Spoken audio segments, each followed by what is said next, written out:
Today, we're gonna be tasting olive oils. I know, you are on the floor excited. I also cannot wait. I've got a lot of different options for us, and I have tiny toast to try it on, but I also will probably just take swigs directly from the bottle. Just like, you know, your mom always told you not to. Sure, she was talking about orange juice, and today it's olive oil, but still.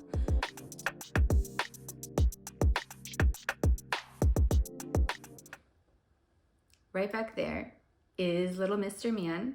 So what we're gonna be doing today is tasting olive oils. The best way to taste the olive oils is to taste them from lightest to darkest. It's typically lightest to darkest because darkest typically is most flavorful, and that way the extra flavor isn't getting in the way of you being able to taste maybe the lighter notes.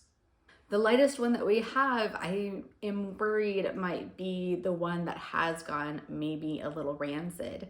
In an effort to keep this a true tasting, I then will still start with the lightest one. Don't try this at home, kids. Oh, maybe like wine, I should also smell it. It smells good. It smells light. It actually smells really good. It smells almost like bread. I hate to tell you, it tastes like olive oil. I've never tasted olive oil by itself, I guess, except whenever I was dipping my bread into it. And that's just exactly what that reminds me of. It's just dipping bread into olive oil. It's nice. It's not overbearing. It fills the mouth, but not like clings to it. A light flavor lingers upon the tongue. This is the extra virgin olive oil that I use on the regular, as you can tell by the entirely too huge bottle. I use the store brand. When there have been independent studies on which olive oil tastes best, the independent studies often find it's the store brand. Let's smell her first. Wow, that's a lot fruitier. I didn't want to say that this one was floral, but floral was my first thought for the light one, and this one, fruity. So weird. Let's give her a taste all by herself.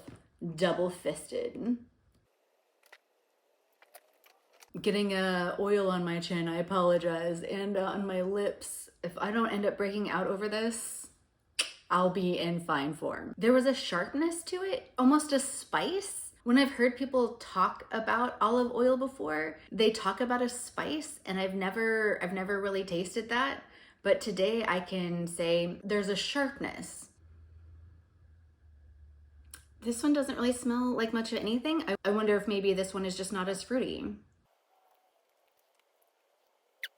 It's tart, but not in a pleasant way. If nothing else, so far what this has kind of taught me is that maybe I should just buy little bottles of the different olive oils and then see which one I enjoy the taste of the most. I'm gonna have a little tiny toast as an appetizer between, hopefully cleanse the palate. I did spend a little bit of money on this olive oil. Light, fruity. I also just love this cap. Sometimes whenever I can't decide between a couple of different items, I go for the one with a cuter bottle so that if nothing else, I get a nice face or a bottle to use maybe as a drinking glass. That is really nice, actually. It's a really nice flavor. Light, complex, a sweetness that plays through. That's a really nice olive oil. Who even knew that they tasted so differently? I'm excited to make a good salad and then to use this olive oil on top. On a future episode, we should definitely infuse an olive oil and see how that tastes. I bet it is incredible. I didn't do that this episode. I do, however, have an infused olive oil. Garlic infused olive oil for all of my garlic girlies out there. It smells like garlic, and I do believe it's roasted garlic Olive oil, also divine. A little sharpness still. The garlic though really comes through and plays very nicely. Guys, remember, it starts with a bite.